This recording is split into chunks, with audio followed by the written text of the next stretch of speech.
राज्यसभा चुनाव में कांग्रेस प्रत्याशी मीनाक्षी नटराजन का नामांकन पत्र निरस्त होने के विरोध में विदिशा जिला कांग्रेस कमेटी ने गांधी चौक नीमताल पर धरना प्रदर्शन और एक दिवसीय उपवास का आयोजन किया।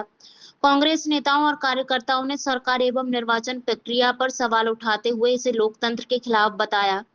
धरना स्थल पर मौजूद कांग्रेस पदाधिकारियों ने कहा कि प्रदेश की 3 राज्यसभा सीटों में से एक सीट कांग्रेस के खाते में जानी थी।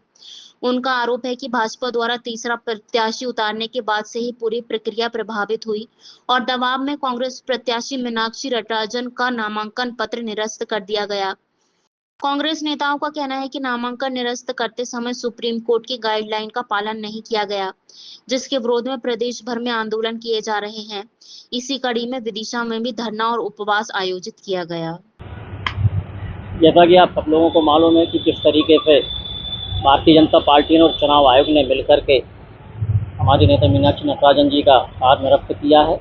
निश्चित रूप से विगत कई वर्षों से राहुल गांधी जी इस चीज़ को पूरी दुनिया को और पूरे हिंदुस्तान को बताते आए कि भारतीय जनता पार्टी और चुनाव आयोग मिले हुए हैं।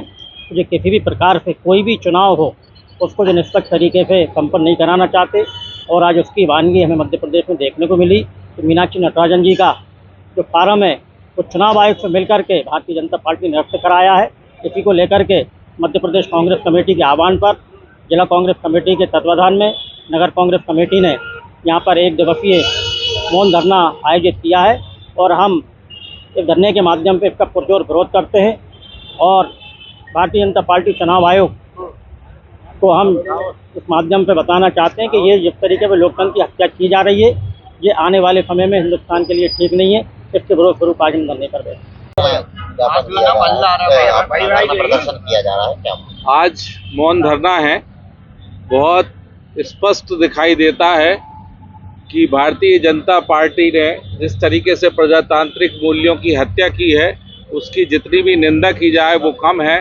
बहुत साफ था कि भारतीय जनता पार्टी के पास पर्याप्त बहुमत नहीं था तीसरे उम्मीदवार के लिए, लेकिन इसके बावजूद भी उनने तीसरा उम्मीदवार जब खड़ा किया, ये बहुत साफ हो चुका था कि उनके अंदर बेईमानी आ गई है।